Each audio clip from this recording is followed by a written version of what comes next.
Good morning, ladies and gentlemen, and very much welcome to this second presentation of the second quarter for Terranet.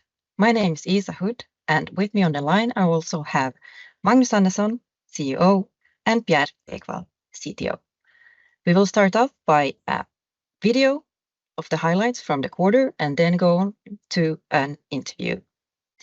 Lastly, we will have a Q&A section, and if you want to start asking questions, then you will just use the box down below. Very welcome.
Hi and welcome back. We're now starting with the interview section of this presentation, and with me on the line I have here CEO Magnus Andersson and CTO Pierre Ekwall. Very much welcome you two guys on the line as well. Thank you. Thank you. I think we'll start right away with you, Magnus. Yes. Congratulations on the being selected for the Mobility X Lab thing. That sounds really interesting. This was announced in June, and I understood you were chosen for a program where you can collaborate with leading automotive companies and check out some proof of concept projects.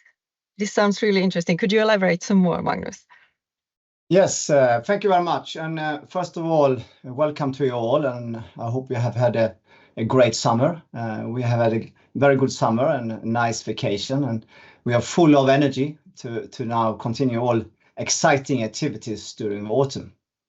And yes, back to Mobility X Lab. Yeah, that's fantastic news. It's really good for us. And this accelerator program actually had over 100 companies applying from 14 countries. And we were selected of a few to join this program. And this program will now start in August. Okay. In this program, there is some automotive companies and tier one suppliers connected as partners, such as AB Volvo Trucks and Buses, but also Ericsson and also Polestar and tier one suppliers like Magna, Sensiact, and also Seeker Technology Europe. So we get very good connection, interaction with them. So that's fantastic. So we get a kickstart to really integrate our solutions into a car, do a proof of concept project or other projects.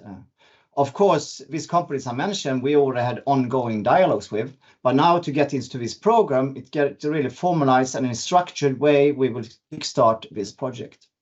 Some big names there, big names and collaboration names. It sounds really interesting. What are the main goals for this? Thinking, 6-12 months ahead? Yeah, as I said, it is to do a proof of concept project. So we do a project where we integrate our solution in the car together with them. So, and also we have this sort of fixed program the resources are allocated, so there should not be any delay. We should really be able to kickstart what we want. But Pierre, please comment as well. What do you think about this from a product development perspective? Yeah. Sure. We've been working on developing this product for quite some time and done a lot of important research and testing. Now to finally adapt our system for full integration in a production vehicle and thereby taking it closer to market launch is, of course, really, really exciting. The OEMs and Tier 1 suppliers, of course, have valuable experience in launching and integrating products like BlincVision. So working with their technical teams and utilizing their competency will be a great addition for us to speed up the finalization of the product development. So this is kind of taking it one step further to the market. Absolutely. Yeah. Absolutely. Sounds interesting. Pierre, during this second quarter, you also conducted a system integration in vehicles and performed prototypes, testing outdoors. Could you elaborate on that a bit more, please, also? Yeah, absolutely. Yeah, during the first half of 2024, we have made significant progress. BlincVision has evolved from an early conceptual prototype to being successfully demonstrated first in a laboratory setting and now integrated in a moving vehicle and tested outdoors. These prototype demonstrations represent a key step forward. We have progressed from using prototype software running on simple laptops to having a fully integrated solution running on an in-vehicle certified automotive core computing platform. We have made important progress in adapting the system to handle motion compensation, ensuring reliable operation even in the most dynamic driving conditions, an area that has historically been challenging for the use of event cameras in automotive applications. Okay. Other important achievements include evaluation of optimized sensor placements, placing our sensors in, for example, behind the windscreen to verify system performance when packaged in a more series production-like environment. Additionally, we have adapted the system communication to be compatible with information exchange via the most common vehicle interfaces, as well as being able to trigger a direct emergency brake request in a vehicle. Okay, a lot of technical stuff there, but if I understood you correctly, it's like you're now able to do take this testing outdoors. I mean, absolutely. So it's important progress to be able to integrate in production like vehicle environments. Yeah, so that's really the next step there. Oh, interesting. Magnus, this one is for you. You in May, taking it a little bit step backwards, you also announced that you're a part of this new strategic vehicle research innovation project. Several key partners there like Trafikverket and AstraZero. This is the aim is to improve traffic safety and sounds interesting for automated vehicles. The founder here is Vinnova. Could you open up a bit more about this one? Yes, for sure. It's an interesting project. As you said, it's driven by AstraZero, which we work very close to. The certified test track, right? And for us, again, to be able to show our BlincVision product, what value it can add is very important. In this project, there are also leading automotive manufacturers, Tier 1 suppliers, and also insurance companies, actually. And what they will do is look at the current solutions on the cars today and how good are they? How good do they actually save lives and avoid collisions? And also another part is Euro NCAP. Euro NCAP is rating methods, right? Or rating standards. And they are also very interested to see what can actually the car achieve today and what can be achieved with new solutions like BlincVision. How many more lives can possibly be saved? So, and they are working on new revisions for their rating standard protocol. And there will be one new one coming out 2026 and another one 2029. So it's a perfect timing on working on showing what can existing system do, what can new solutions like BlincVision do. So this is a real good time frame for you to come in and kind of show what you are able and to also do. to do it on a certified test track, but also to do it together with automotive manufacturers and Tier 1 suppliers and authorities like Trafikverket, right? But Pierre, I mean, from development, what do you think about this? Yeah, much as you said there, Magnus. I mean, for us to prove and ensure our solution on certified test track like Asta Zero and deliver towards the most advanced Euro NCAP safety scenarios is really important, as this enables us to clearly identify the limits of existing solutions on the market today, and thereby also see the unique value of BlincVision and what BlincVision can add in the next gen ADAS system. So very important. Yeah. For you both, or Magnus, perhaps, you have onboarded new people as well, or the management team has been expanded with Jonas Renander as a strategic business developer. What are your expectations for this role and the person itself? Could you shed some more light on it? Yeah, thank you for that question. I mean, I think first of all, it's a perfect timing of Jonas joining us and that we strengthen the business development part of the company. Over the last few years, we've been interacting a lot with automotive manufacturers and tier one suppliers, and they all want to come and see our product, okay? And now in the Q2, where we actually demonstrate the solution on a moving vehicle, then they want to come and visit, okay? Yeah. So having an additional resourcing, taking care of all this interest and ensuring that we can follow up and deliver on those is very important. So, and also, not to the least, Jonas, of course, comes with great experience from the automotive industry. Also been able to expanding our network even further globally. So very good timing and very excited about that recruitment. Sounds good. Financial stuff. You recently issued new shares in relation to the T07 warrant series, which resulted in, was it 12.6? Yeah, correct. Million SEK? Yeah. Could you open up on this a bit? What does it mean for you as a company, and what does it make possible?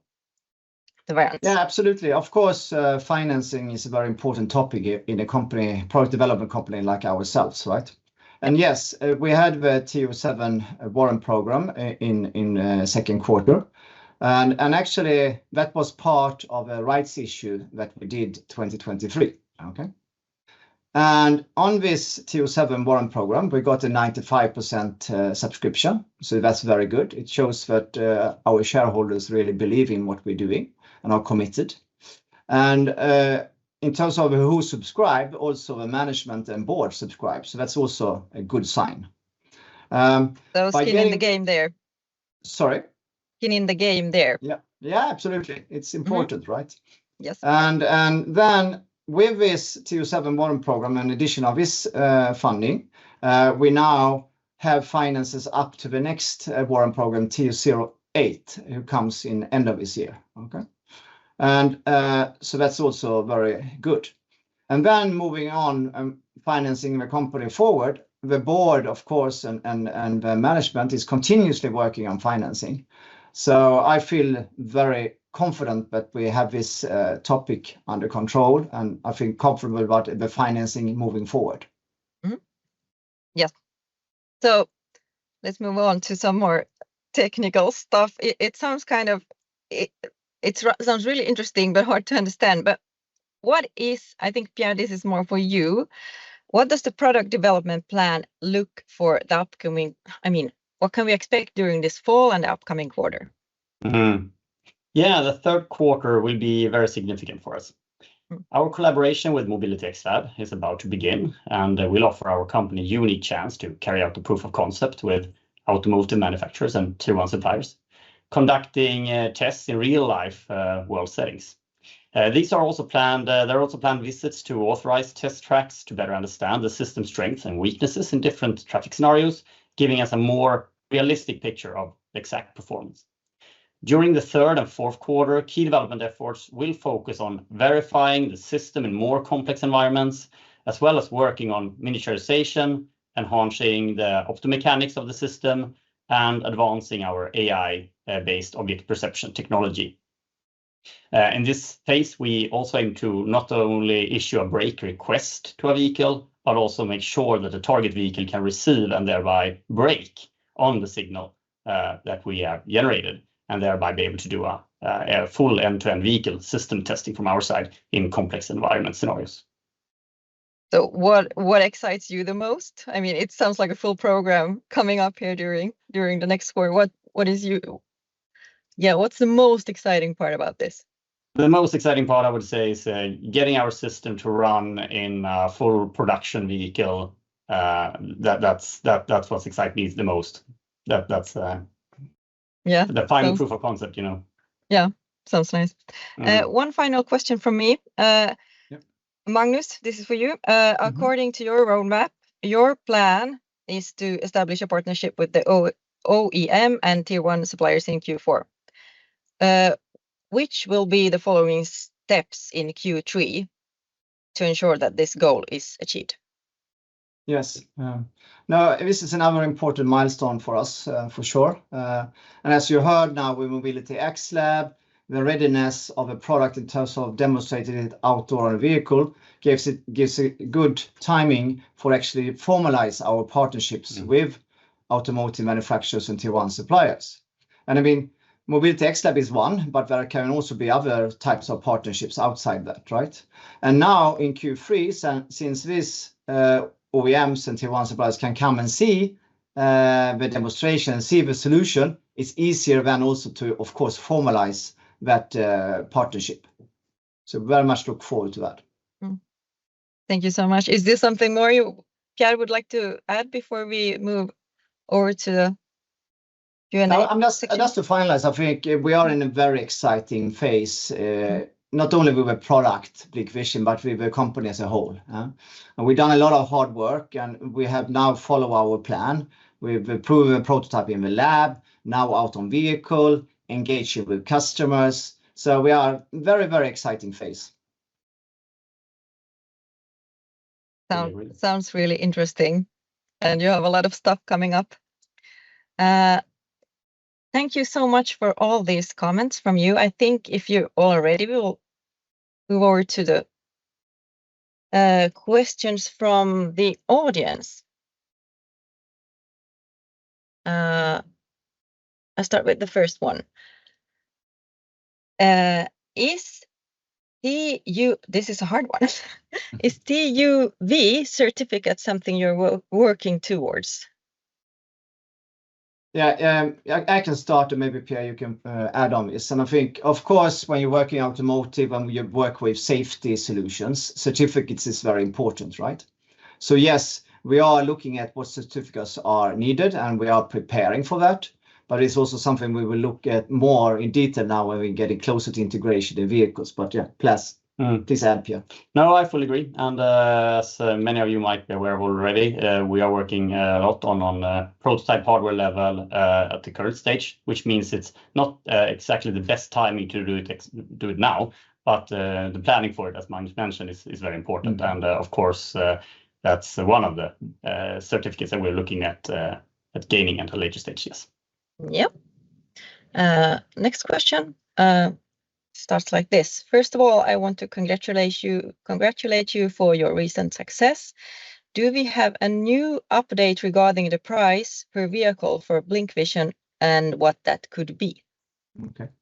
Yeah, let me start by that, right? Of course, when you are in a prototype phase, the end volume price is very hard to estimate, right? But of course, it's something that we work on continuously, looking at our BOM, the bill of material, okay? And in terms of what we need to look at is, of course, the added value, and that's what we have a price, but also what is competitive other solutions out there, I mean, who do similar things. What is the price of that? And in terms of that, we are aligned, so we feel that we have a competitive product. So of course, it's something that we look into all the time, but yes, yeah, if you want to mention a few words. Yeah, sure. Yeah, of course, we always do comparisons to other systems, and we know that we need to be have good, let's say, cost relation in terms of what the cost compared to the features we're delivering, of course. But I would say also a lot of the tuning will be done now together with the partners that we are working with to finalize the exact technical needs of the system. And while we're doing that, that will also, let's say, affect cost. And overall, the phase we're going into now with miniaturization, etc., is aiming to both enable better packaging in the vehicle to make it easier to integrate the system, but also reducing costs. So we're starting the kind of cost reduction phase, going from full feature focus to now getting closer to production. But of course, there is a target price, but that's a bit too early to discuss that more in depth at this moment, I think. A bit too early at this moment. Another question. I'm not sure if I'm pronouncing this as, could NCAP make BlincVision mandatory in cars? Yeah, I mean, I think they will not say that you have to use a product, but what they will say is that you need to achieve certain safety standards. And yeah, maybe then you need a product like BlincVision to achieve these standards. That's how it would work. Yeah.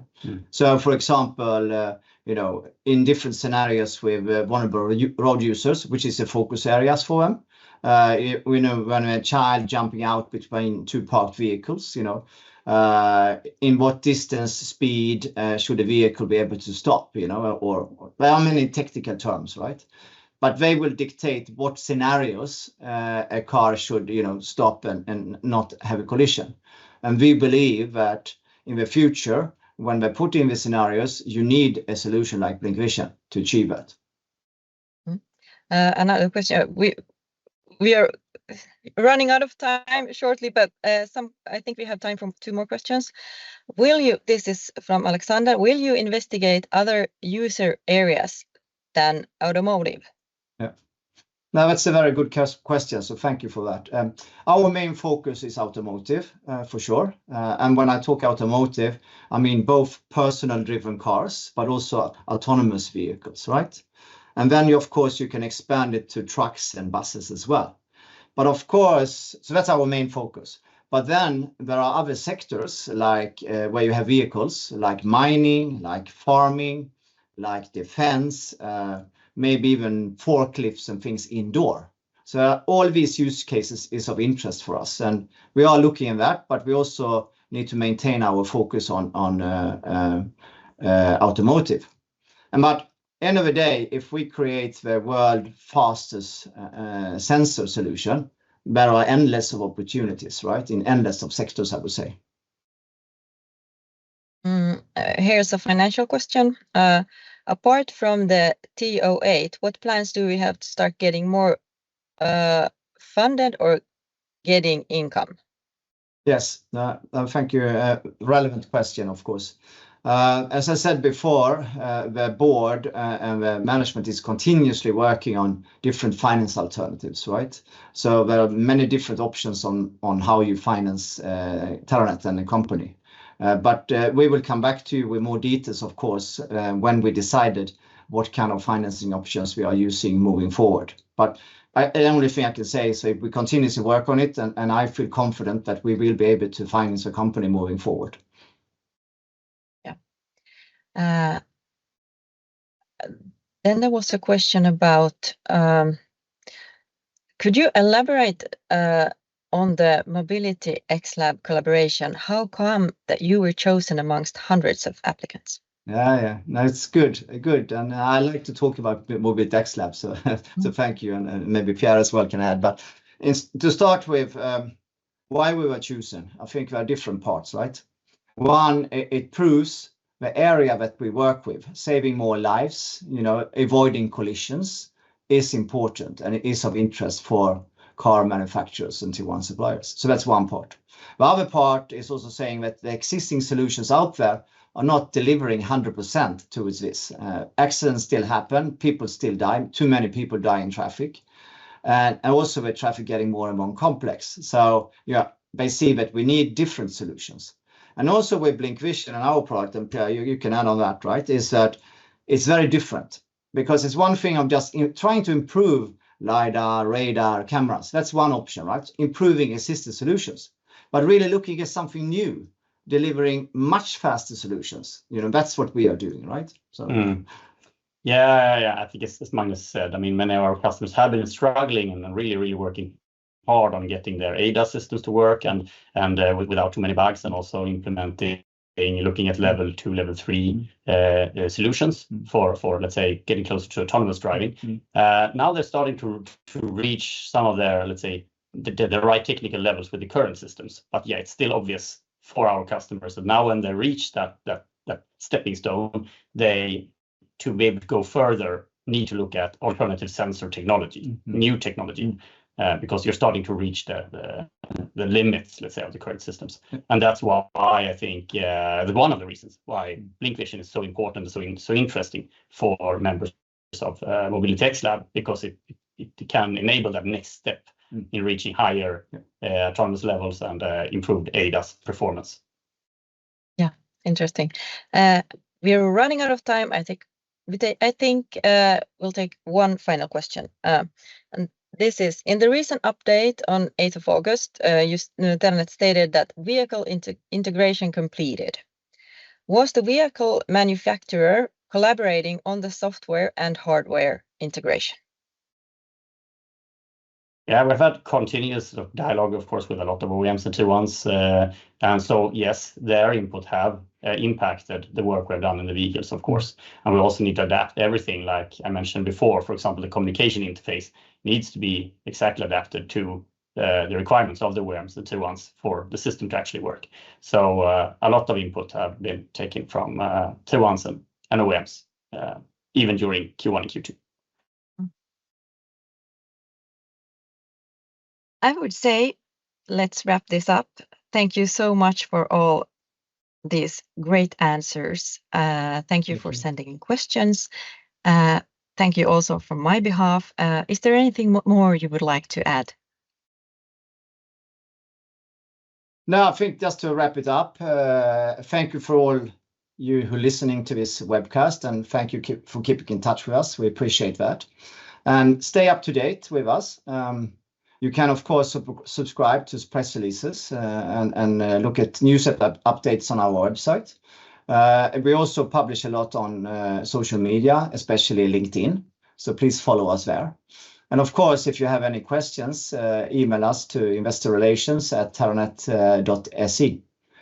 But please continue and keep in touch, and we look forward to update you soon on our exciting journey.